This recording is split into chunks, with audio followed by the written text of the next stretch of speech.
Meron po akong kaunting katanungan, Mr. Chair, sa ating mahal na Ombudsman. But at the outset, I would like to laud the Ombudsman kasi siya lang po ang agency na nagsasabi he can live with his budget. Wala pa po akong naririnig na head of agency, head of department, na nagsasabi he will live with the budget given him by the government. So, congratulations po, Ombudsman Samuel Martires.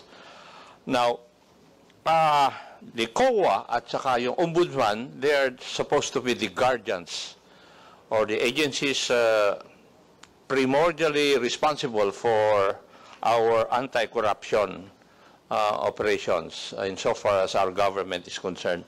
Sana po magkaroon po ng cooperation yung COA at saka Ombudsman kasi kailangan po silang mag-coordinate para po dun sa mga kaso na dapat ma-file sa korte.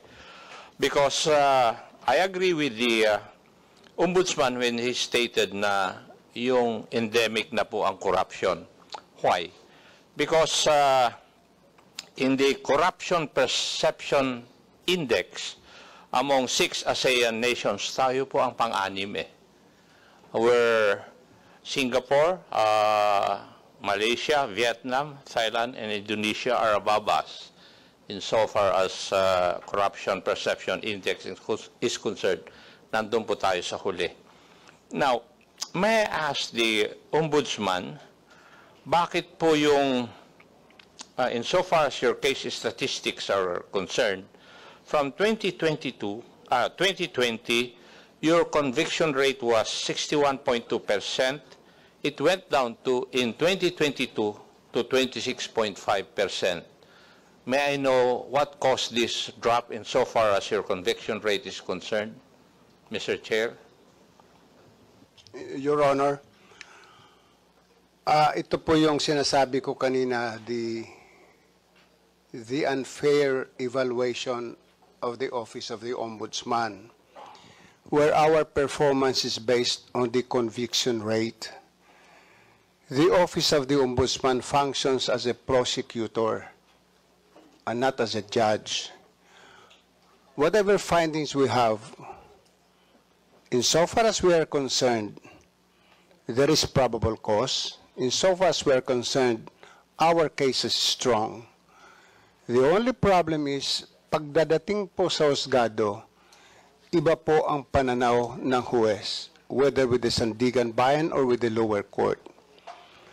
So, I reiterate that we should not be judged on the number of convictions that we have.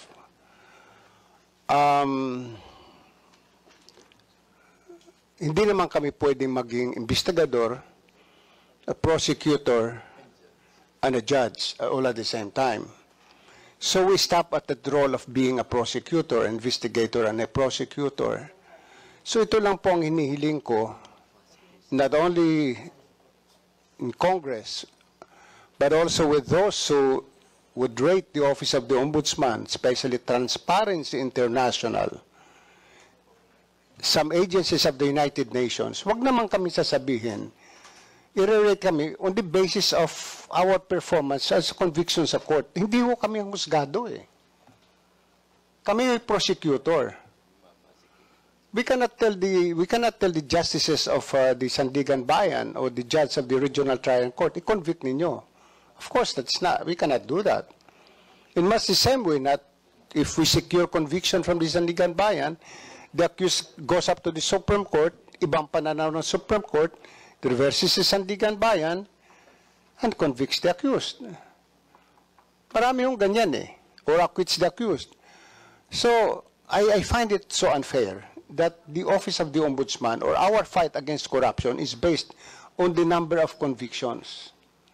E ano na lang ho ang nangyari sa mga pinaghirapan, pinagpawisang mga investigasyon sa mga kaso, where we even go to the extent of going to patikul.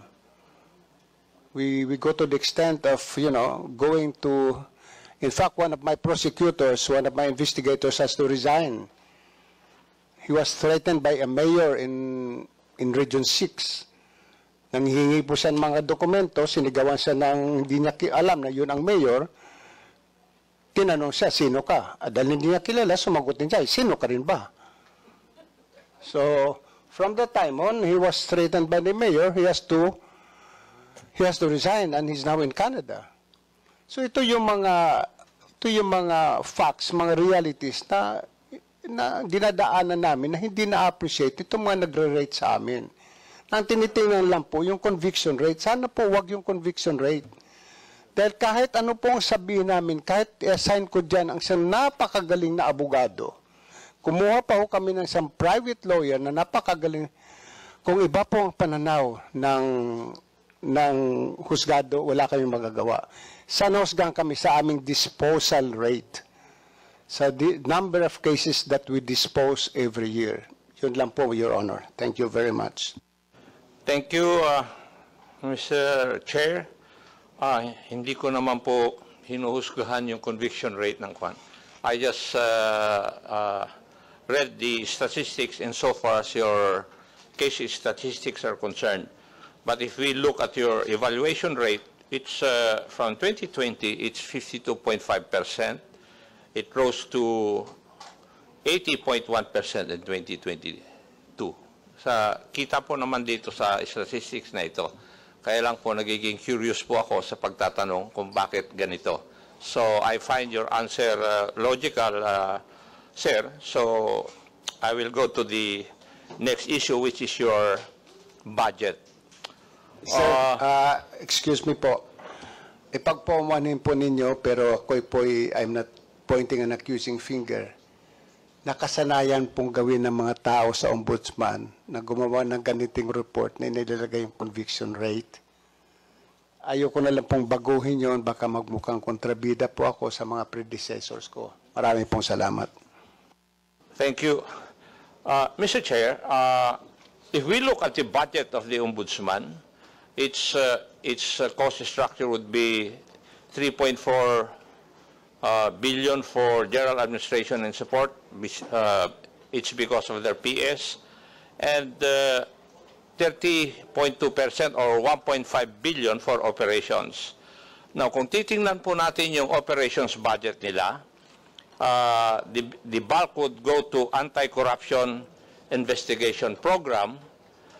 The second one would be anti-corruption enforcement program, and the third one would be corruption prevention program, which would take 6.4% of their operations budget, and 84.3 million for Ombudsman Public Assistance Program. May I just ask, Mr. Chair, bakit po yung prevention aspect dito ay mas maliit po ang budget kaysa dun sa anti-corruption investigation program at saka anti-corruption enforcement program? Hindi po pa dapat mas maganda yung gastusan na lang po natin ng mas malaki yung ating prevention, kasi we are preventing the commission of corrupt practices. Kung titingnan po natin, parang ang emphasis natin is after the fact, hindi po yung prevention aspect, Mr. Chair. Mr. Chair, Your Honor, yung pong prevention program ng Ombudsman, this pertains po sa mga seminars o training programs na ginagawa namin sa kabataan and some various government offices. Para lang po sabihin sa kanila ano ng mga batas tungkol sa corruption o anti-corruption. Kaya medyo maliit lang po ang budget namin kasi ang ginagastusan lang naman po doon yung materials at saka pagkain.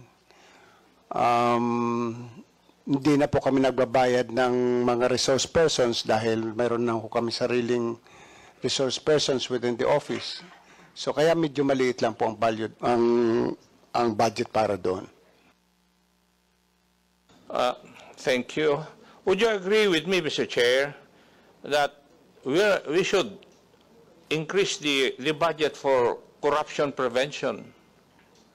Kasi yun po ang kailangan natin i-prevent natin. Hindi po yung we act after the fact. Yun po yung aking punto lang. If I ask the personal opinion of the Honorable Ombudsman, would he agree to this? Your Honor, 1,001% I agree with you.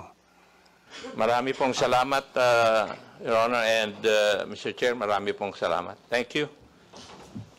Thank you, Representative Acop. Now let's go to another majority member, Representative Loreto Acheron, please. Thank you, Mr. Chair. Thank you and to the Ombudsman and the other members of the Ombudsman family. At the outset, let me thank the Ombudsman for being honest, forthright, and candid in your answers. Sana ganito po ang lahat ng mga nag-a-attend ng ating committee or budget briefings. Magiging example po sana kayo sa mga ibang nag-a-attend dito na masyadong mahaba ang mga sagot. Hindi naman matumbok yung ano yung tama sa kanilang mga sinasagot. So anyway, I'm very thankful for that initial way of answering by the Ombudsman. Ang tanong ko lang po is yung, meron po ba tayong problema sa dispatch or assignment ng ating mga ombudsman prosecutors sa mga kaso natin sa probinsya, sa ating munisipyo? I'm referring to the cases, anti-graft cases, na nandiyan po sa mga first level courts, ano? Na karamihan ay nagiging sanhi po ng delay ng disposition of cases dahil laging sinasabi, we have to postpone this because there is no ombudsman prosecutor. Dahil halimbawa po sa Mindanao, ano, sa Southern Mindanao, specifically in Sarangani and South Cotabato, napupuspon pa mga kaso dahil ang mga regional, ang ating ombudsman prosecutor ay magagaling pa po sa Davao. So, pag walang ombudsman prosecutor, postpone mo na yung kaso, nagrereklamo po ang ating mga litigants o ang ating mga kasama sa husgado. Mr. Chair, Your Honor, I mentioned earlier about the creation or the hiring of lawyers to be assigned to each of the province throughout the Philippines. We will be able to address the situation where hindi na DOJ prosecutors ang mag-appear in court, but ombudsman lawyers or prosecutors will be the one to appear in court. Rest assured that in the province of Sarangani or its neighboring provinces, magkakaroon po. At least, kasi tinitingnan po namin, like in the province of Sarangani, ano po yung mga municipalities na pwede mong i-cluster, where the people, it will be very convenient for the people to travel. Ang travel time nga na inaano ko sa kanila is at least mga 2 hours.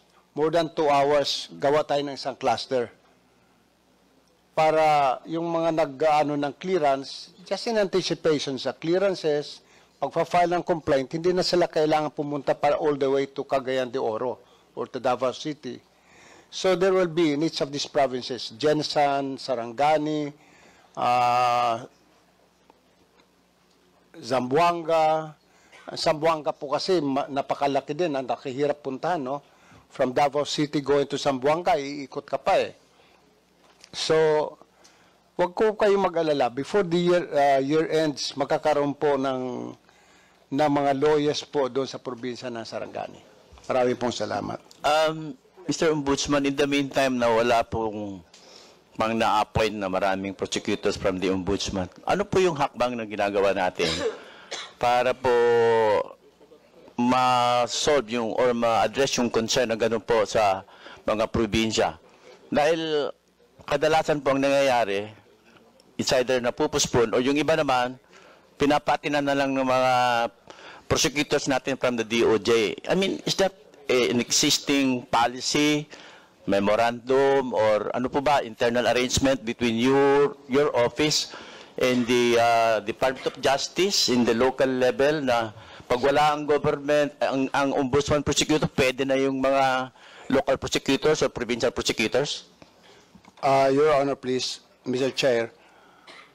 there is an existing memorandum of agreement between the Ombudsman and the Department of Justice na mag-represent sa amin sa ibang mga lugar ay ang DOJ prosecutors. So they have been deputized. And the Ombudsman also has the authority to deputize any lawyer in the government, like the Department of Justice, na mag-represent sa amin.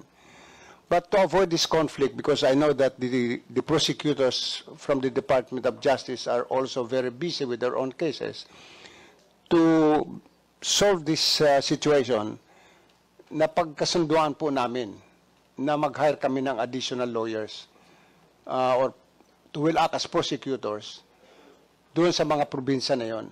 Ilalagay po namin not just in Davao City, pero i-distribute namin sila sa buong Visayas and Mindanao and Luzon.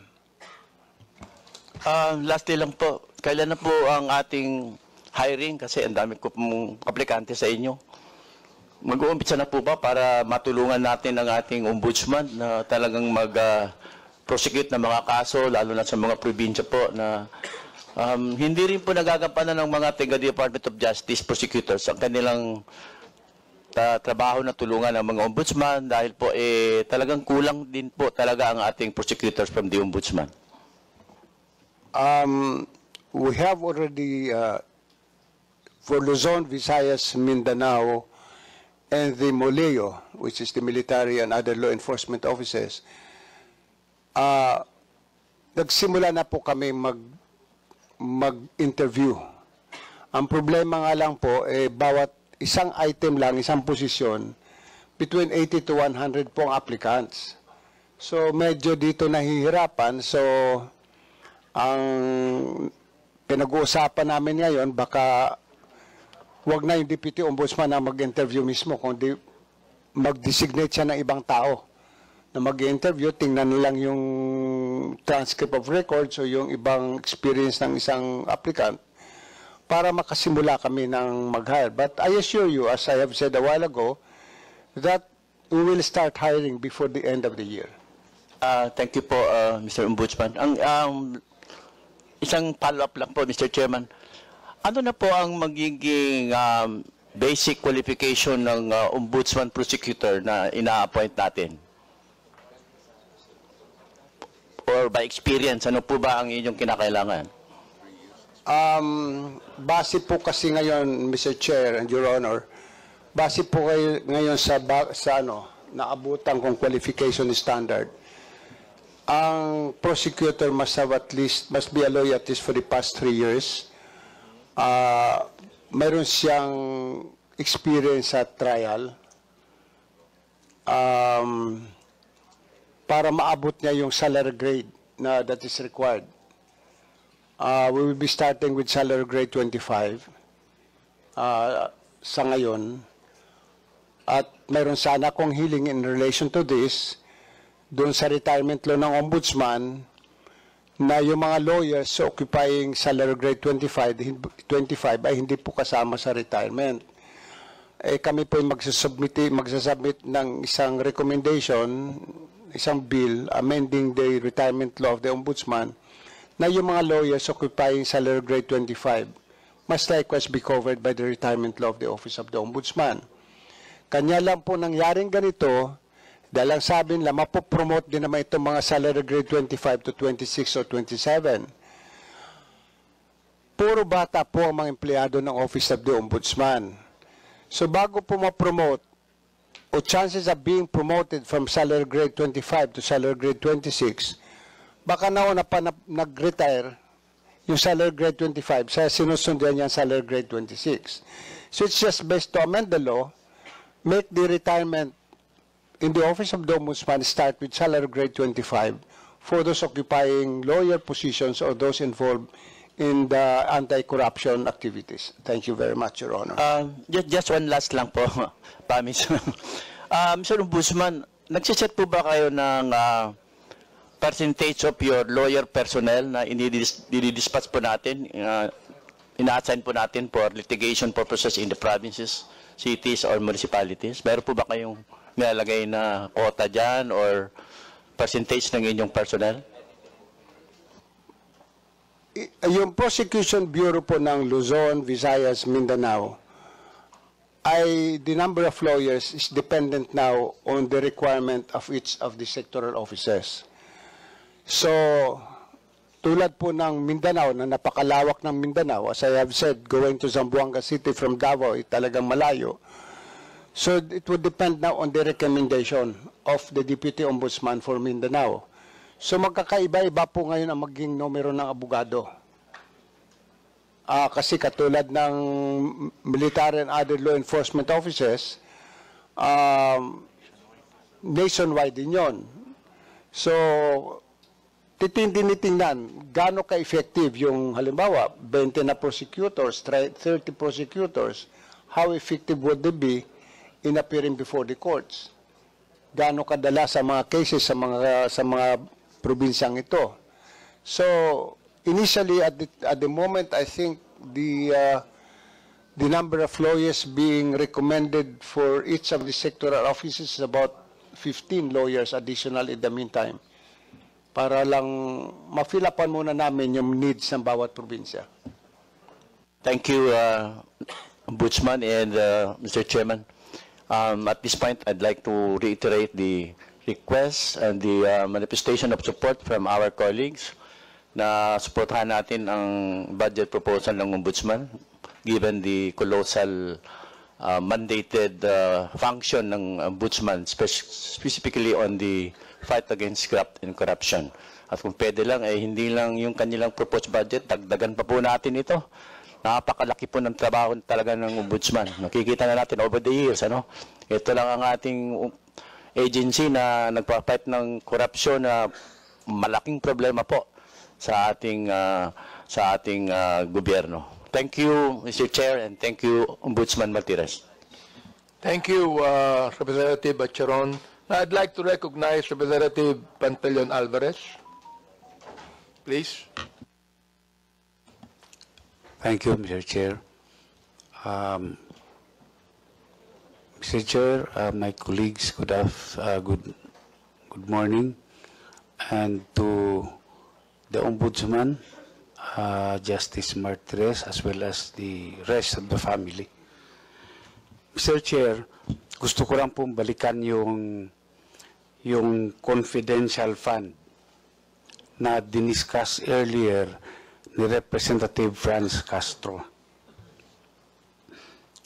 With due respect po dun sa mga katanungan ni Representative Castro, tingin ko po dito, Mr. Chair, yung request po, proposed budget po ng Ombudsman for confidential fund na 51.468 million.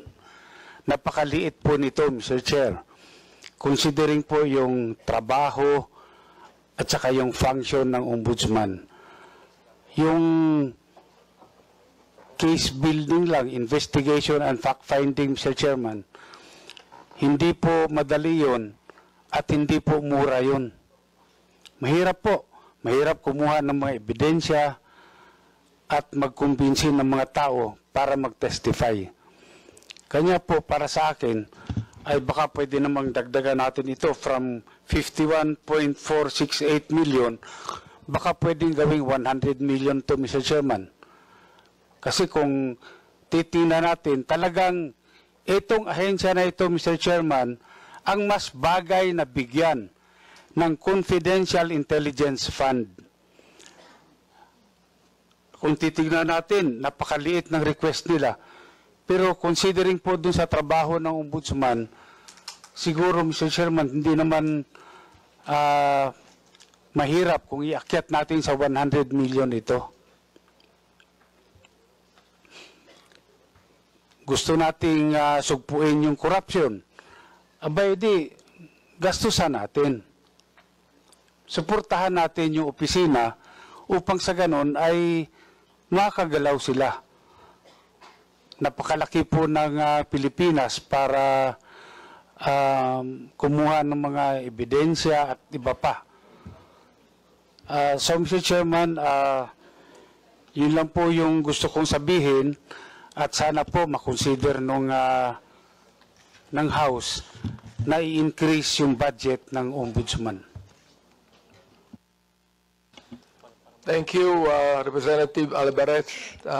Later siguro, Representative Alvarez, ikaw na magbigay ng motion tungkol dyan, no? Anyway, I'd like to now recognize Representative Gus Tambunting for his interpellation.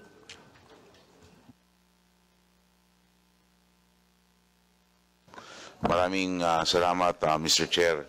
Magandang umaga po sa Ombudsman family headed by Justice Samuel Martires. Ako po may tatlong katanungan.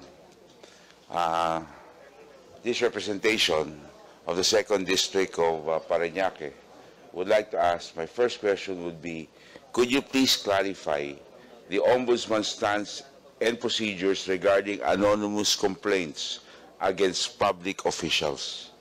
How does the Ombudsman evaluate, investigate such complaints, and what criteria are used to determine whether anonymous complaints are acted upon or not? Mr. Chair, Your Honor, the Ombudsman, pursuant to the Constitution and the law creating the Office of the Ombudsman, 6770, has given the Ombudsman the authority to investigate motu proprio. We also entertain anonymous complaints if the complaints have verifiable facts. Ibig pong sabihin, if the facts stated in the complaint can be verified and there is substantial evidence to show that pwede namin pagpatuloy ang investigasyon, we continue with that. Just like in the judiciary, where there is a complaint against a judge, even if it is an anonymous complaint, the Supreme Court also entertains those matters. Thank you very much, Your Honor.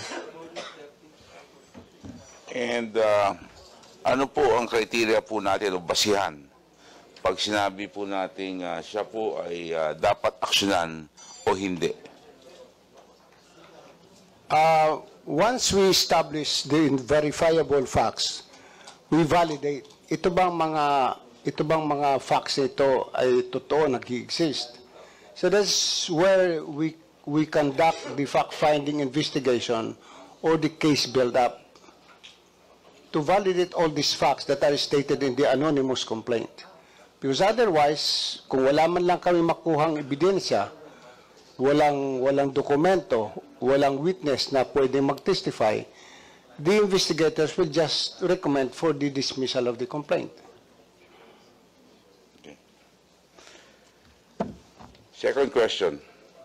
In light of the Office of the Ombudsman's decision to file graft charges against individuals involved in the purchase of COVID-19 RT-PCR test kits from Pharmally Pharmaceutical Corporation and the subsequent recommendation for penalties, can you please clarify what specific actions or measures the Office of the Ombudsman intends to take to ensure the enforcement of these penalties and legal accountability of those involved in the case?